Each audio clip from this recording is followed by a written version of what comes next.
Part 2. Sex tapes of my ex-wife are still on the internet. I'm rethinking if I should proceed with reconciliation. All it took was one Google search. Even the title of the video is same, just on a different website. Basically, how it happened back then was she dumped her AP, and he took revenge on her by uploading their sex tapes on the internet and also sending them to me. Her face wasn't visible, and it was on a very vague site, and the video was of low quality, so very less chance that anyone recognized her. But it was disgusting. To be frank, I couldn't even see her as human after seeing that video. When I confronted her, she was immediately cut off contact, willing to show me all of their texts, said she will do anything, she will never talk to him again, and she'll do something to pull out those videos from the sites. So, I ended up having access to their texts. I even saw how their affair started. There were thousands of messages, hundreds of pictures, and videos. They met up dozens of times. They did sex chat almost every night. It was torturing to read the messages and see the pictures, but I liked looking at them even after divorcing because I forced myself to keep remembering how vile and disgusting she can be, otherwise I would have gone back to her. I deleted them later on. About the sex tapes, she said she would get them deleted from the site, and so I assumed it was done. But last night when I checked the title of the video, it came right up on the first Google result. She reacted really badly when I told her about it. She apparently did not know it was still there and proceeded to have a full mental breakdown right in front of me. She was breathing heavily, crying, and kept mumbling sorry. I had to calm her down, so that was my day. I think I will see if I can get it pulled from that other site. But I can't stop looking at that video again. I've been looking at it and getting myself worked up all day. I want to do something to do that man, and I would have if he weren't in prison already. Effing insect, that man, and the fact a man like that touched my ex-wife, kissed her, and had sex with her while she also was doing those same things with me makes my skin crawl. I trusted her with my life, that's not an exaggeration, and she was using my trust for having fun. I'm now in the back seat of my car, and I feel like throwing up. I feel physically sick, like you have a fever, and my chest feels like there's a real hole in it. My head hurts too. I'm thinking if it's even worth it. If the hurt I carry and the severeness of her actions is just too great. Yes, sure, she is remorseful. But do I really want an extreme person like this who first cheats in an extreme way, and then also repents in an extreme way? I will be perfectly content with a boring life with a boring one-dimensional woman. What if my ex and I are just incompatible? Besides, it's not like I need her to be happy. I'm already happy, been for the last 5 years, until she came back and effed my life up again. I'm really reconsidering my decision to reconcile tonight. Did any of you guys ask yourself this question? And what did you conclude in the end? Update: is reconciliation a lifelong commitment? I was spiraling today. I received a lot of responses on my previous post, rightfully calling me out for acting like a child and sabotaging my own healing by looking up her sex tapes and willfully being petty with her. I told her today how I felt about it, that I feel I'm stringing her along, and that I might not be capable of something like reconciliation, which needs so much integrity and work. I told her I don't want to waste her time because I might just decide to leave one day. I told her that I want her to be happy, and I'm not sure if I can give her any happiness because I'm going to stay miserable and angry for a long time, and she does not deserve that. She was really surprised to hear all this. She said she can't believe I still want her to be happy even after all she did, and even she hasn't been able to forgive herself enough to say that she deserves happiness. She cried a bit and then said that she knows there's only a slim chance of us actually working it out, and she's come and prepared that I might end it at any moment. She also told me that I will never be a burden for her. She admitted the last days were hard, but the few good moments we had together in our dates in the last few weeks have been the happiest moments in her last 5 years, and she does not see it as a waste of time at all. And I was glad to hear all that because I feel similar to her. But she also said that she's prepared to work on our relationship for the rest of her life, and that she will never take anything for granted again.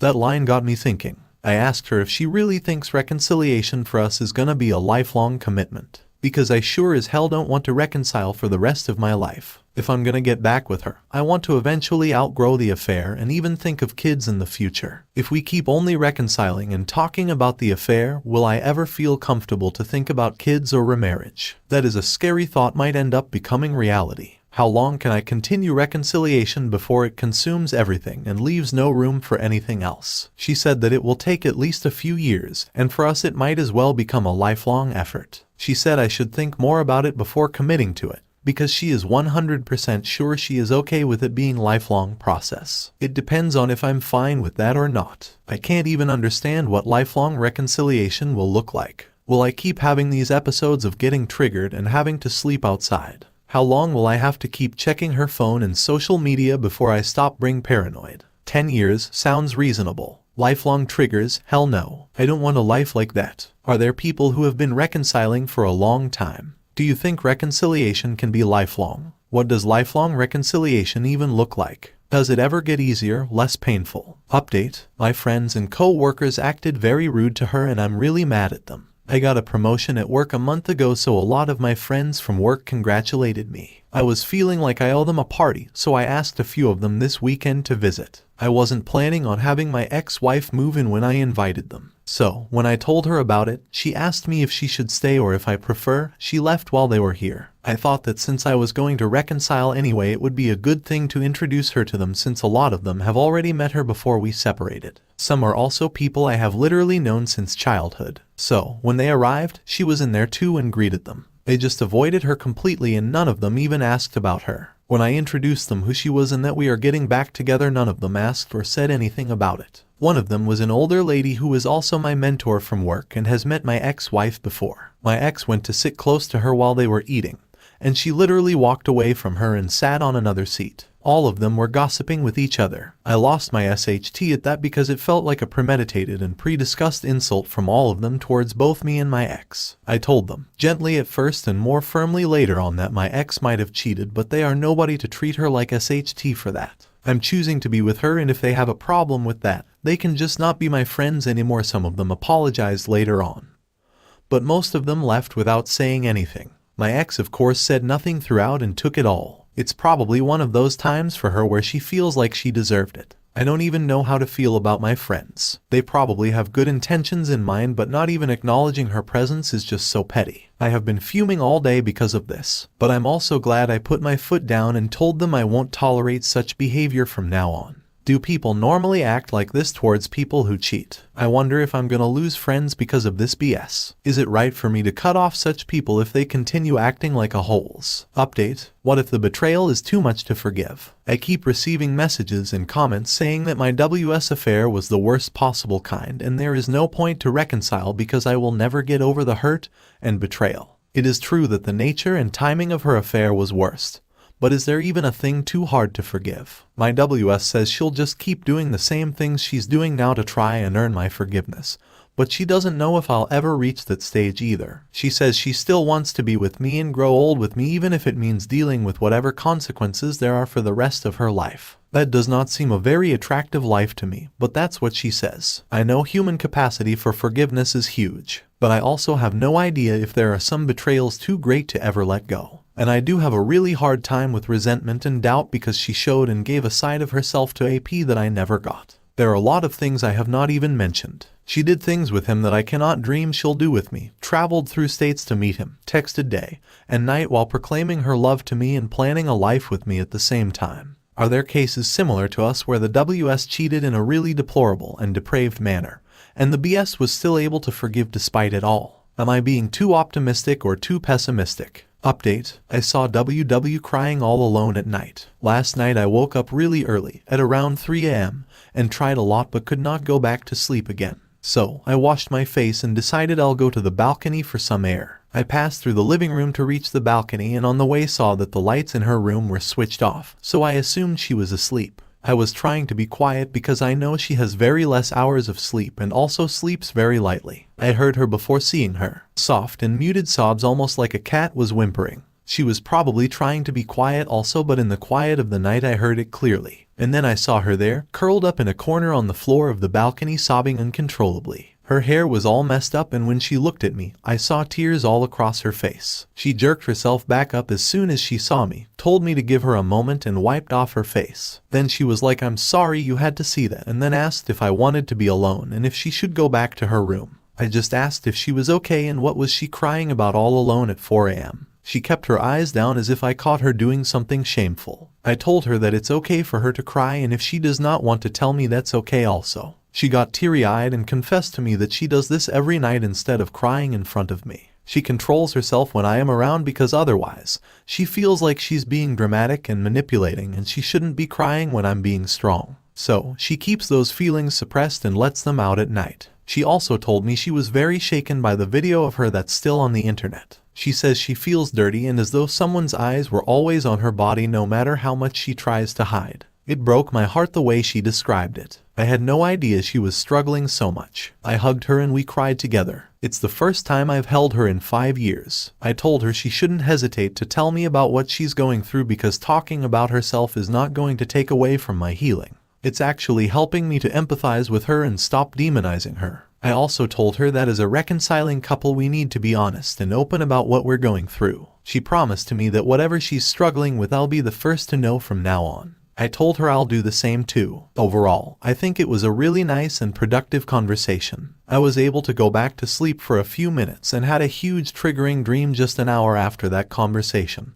And that pretty much ruined my day because the mental images just stick with me once I see such a dream. But at least we're progressing, which is encouraging to me. Update. Emptiness. I feel numb and empty. Nothing bad happened today to trigger this. I just feel melancholy sadness for no reason. I feel like something is missing from me. And whatever it is, it's been missing for a long time and getting back with her hasn't brought back that thing. I don't know what it is. Maybe it is the innocent and naive sort of love I had towards her. Maybe it is my trusting and carefree nature that I don't know if it'll ever come back. I miss being who I was before her F-up. Sometimes I also feel angry and violated because I never asked for this. I didn't do anything to deserve this. I'm just grieving the loss of something deep within me. Something I can't even define or point out what exactly it is. I've been really unproductive today. I slacked off at work too. She does the right things, but it's seemingly not enough. Her birthday is also at the end of this month. I wonder if she'll feel sad if I end up not wanting to celebrate it. But honestly, I don't even have the energy to think about that right now.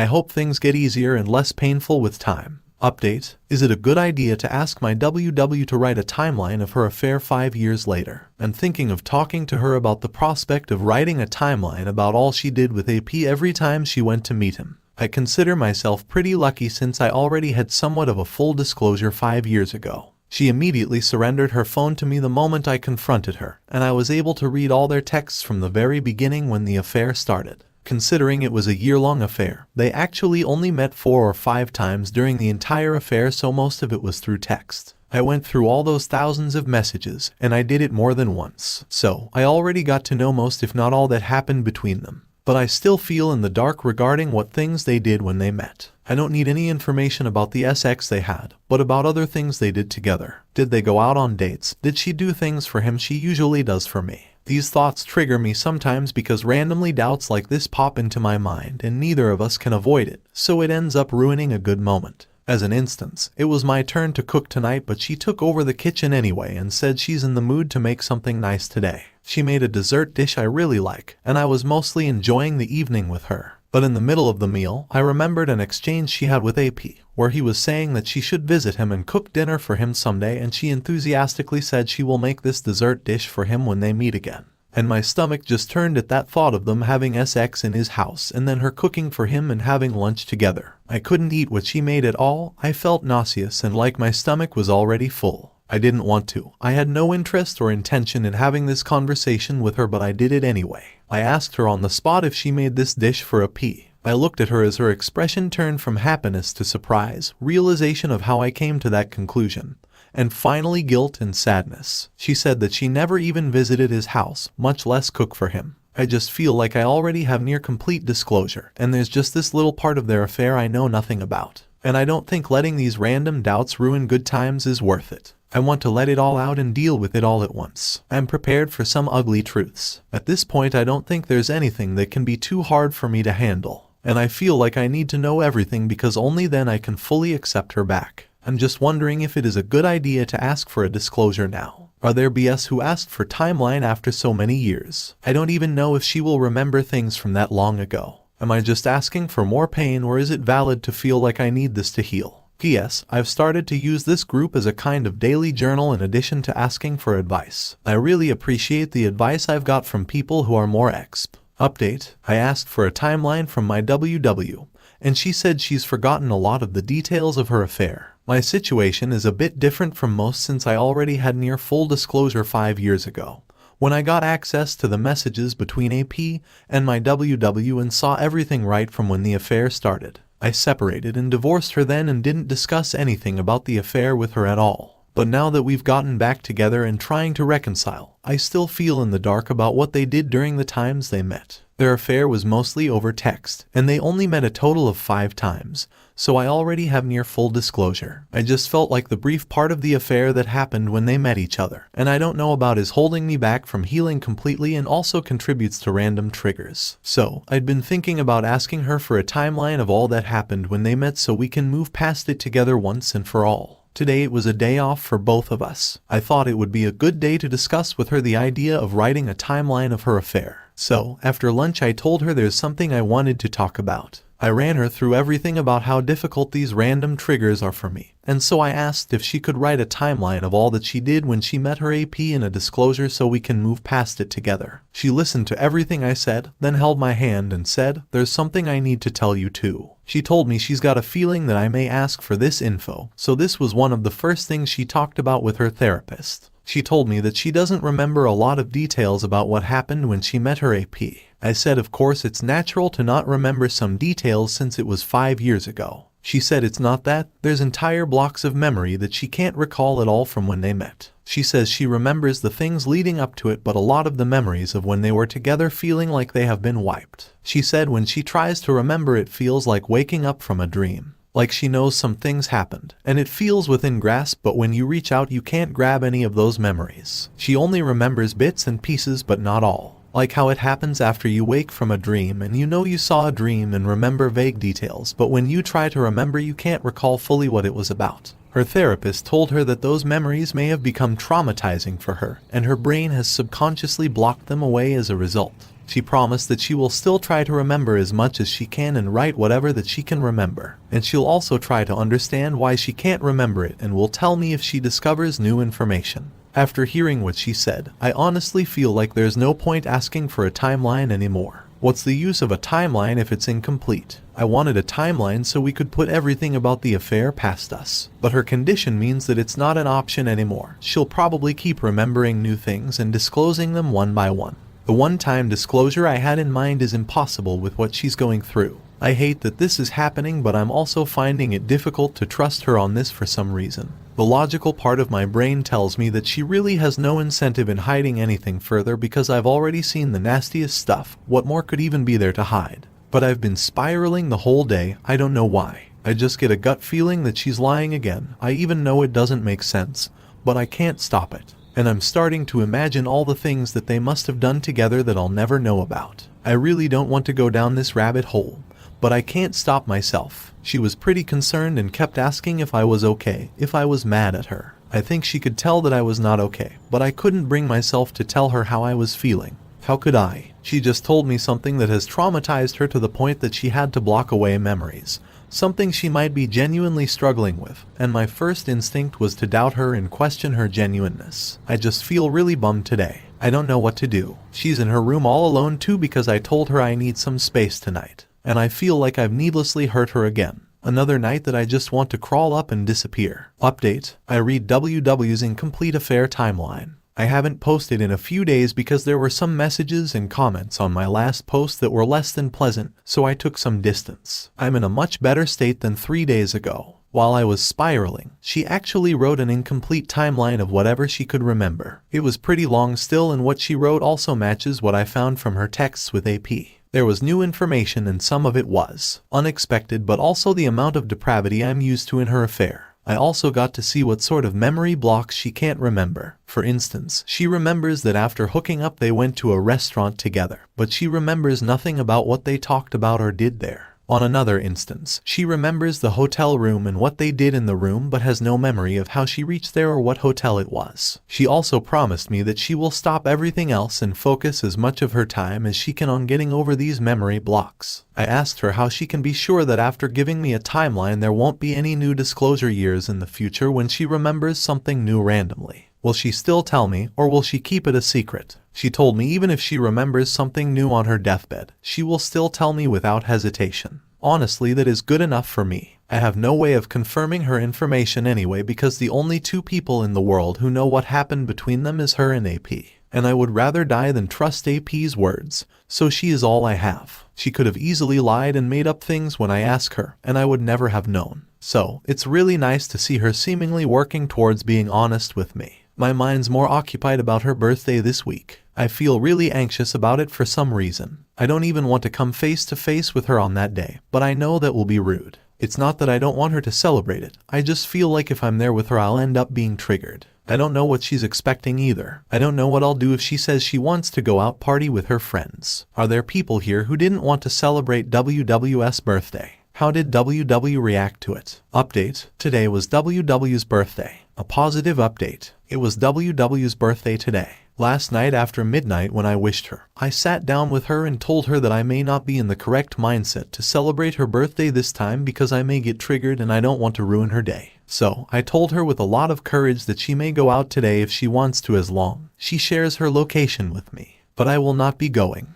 Her response was that she has no such plans and that she's gonna stay home and enjoy the weekend with me. I asked her, isn't it unfair that she doesn't get to celebrate her birthday because of me? She said it's not really a big deal because she hasn't celebrated her birthday in the last few years anyway. I asked why not, because she used to be really big on birthdays before. She laughed and said I looked forward to it because it was an excuse to have a fun day with you. Without you there's no point because I don't place much value on birthdays anyway. I can't say it was not a relief for me to hear that because I feel similarly. I have gone out with friends on my birthdays in the last 5 years, but it always felt pointless and none of them were as memorable as the ones I've spent with WW. Before our divorce, we used to go out on long drives or at least a nice dinner together on both of our birthdays. The last year that we were together on her birthday, we visited the city where we met. We met in college where she was my senior, and we went on our first date to a nearby park. We traveled 100 kilometers and revisited that park on her birthday 5 years ago. And yes, she was still having her affair at that time. Her AP actually sent her a dress as a gift that she wore in front of me many times and kept wearing it until I found out. When I imagine that day I visited the park with her, I can't help but picture her wearing that dress in there and it ruins everything for me. Even though she probably was not actually wearing that dress when we went there. I don't even remember. Today I told her that I hope I can go back to that park again with her someday without being triggered. She held me and said those were the sweetest memories of her life and it would be a dream come true to visit that place with me again. We didn't do much during the day, but at night we watched a movie together, which we haven't done in so long. It feels nice to reconnect with her, to redo things I used to do with her. It feels like being home after a long, exhausting trip. She also made me take a love languages test online, which is apparently a tool people use to better understand their spouse's needs. Both of our love languages are apparently words of affirmation. I've always liked compliments, but hers is a total surprise. Feels weird that a little piece of software code was able to understand so much about her just from a few questions. Has anyone else from here taken this test? If not, I highly recommend it. I was legit dreading this day, but overall, I think it went way better than I was expecting. Mostly because I was able to communicate properly, and she reciprocated too. Now I can only hope this good day will extend into a good night too and I won't have to deal with insomnia or nightmares tonight. Update: I don't feel sexually attracted to WW anymore. Can we overcome this? On an emotional level, I've been connecting with WW really well even if it's been 5 years since we divorced. I can talk to her for hours on end without getting bored at all. Not to mention she's exactly my type from head to toe. In 5 years, I never found anybody like that. But the moment we get in a KED in bed, all that attraction just dies out. Sometimes I can't even get hard. She first assumed it was because of the mind movies for me. But honestly, it's not the mind movies at all. I just look at her and feel nothing. I think I just don't feel any sexual desire towards her anymore. She keeps reassuring me and says that I don't need to feel bad and that we just need to spend some more time getting used to each other again. We tried a few times anyway and she went all in, but I was like a block of stone. I felt paralyzed, like I was doing something wrong, and I legit felt afraid that someone will walk in on us. It makes no sense. I don't know why I felt like that. Have any BS had any similar experiences with their WW? I'm gonna be honest, I don't want to be in a relationship with no sexual desire and satisfaction on my part. I am 100% sure I find her sexually attractive. In fact, when I look at her, I feel like she's the hottest woman on earth. I just don't understand why the moment we try doing anything sexual, I just feel like I have no sexuality at all. Is it because of the emasculation? Because of anxiety? Because of the resentment? Or all of them? Is this a permanent thing? My reconciliation hinges on this question now. Is there someone who's faced this before but then it returned to normal? Update: my WW used to make fun of my height with her AP. How can I ever get over that? Considering I'm a guy, my height is on the shorter end of the spectrum. I'm barely taller than my WW. And because she's slender and has a slim body, she actually looks taller than me, even if we're more or less the same height. In school, I used to be very insecure about my height, often wore shoes with really thick soles just for that extra quarter of an inch. By adulthood, I became more confident about it. I understood that most people don't obsess about height the way that I used to, and that my height doesn't actually repel people. It was all in my head. And it helped that my WW, who was my GF back then, also reinforced this belief that height has nothing to do with my attractiveness. She even cut ties with one friend because she spoke of me in a negative light. So, it broke me when I found her texts with AP where he was insulting and making fun of everything about me every chance he got. And she let him say all that. At some times, she even joined him in laughing and poking fun at my expense. She told him once that she wished I was a little bit taller so she could wear high heels when she's with me. And said to AP, "That is why I like going out with you, because I can wear them when I'm with you." What's confusing is she did actually wear high heels with me often. I don't mind when she does, most of the time I don't even notice. What's hard to digest is how she always acts as though my height doesn't bother her, and always told me to be more confident. But her texts with AP indicate that she's actually ashamed of my height. Now which side of her should I even believe? He also made jokes about my body hair and my skin color. While she didn't join in with him, she also didn't shut him down. Why? How could she let him disrespect me like that when she's literally left childhood friends over this same thing? Did she care about him that much? She keeps saying she didn't love him, but it's getting less and less believable the more I think about it. She also swears up and down that everything she said to him were lies and just to keep him satisfied. But why? Why did she want to satisfy him so much to the extent that she let him walk over my dignity? And why can't she just speak up if she feels ashamed of my height instead of gossiping about it? I have already received answers to all these questions from her. But the problem is trust. How can I believe her now? After everything she's done proves that she lies to me at every turn. I just can't reconcile these two versions of her in my head. One of them is my evil and selfish ex-wife who went behind my back while having no issue pretending to be my perfect wife, who laughed at me behind my back with her lover while encouraging me to be more confident of those same things she made fun of. And the second is my WW who has shown me nothing but regret and remorse since we started reconciling, and has made so much effort and demonstrated so much patience with me that I really have nothing I can complain about or be angry about since then. I'm really hanging on by a thin string tonight. It feels I'm just waiting here for her to screw up, even something minor, so I can use it as an excuse to get the hell out of here. F her and her AP, and screw me for being so affected by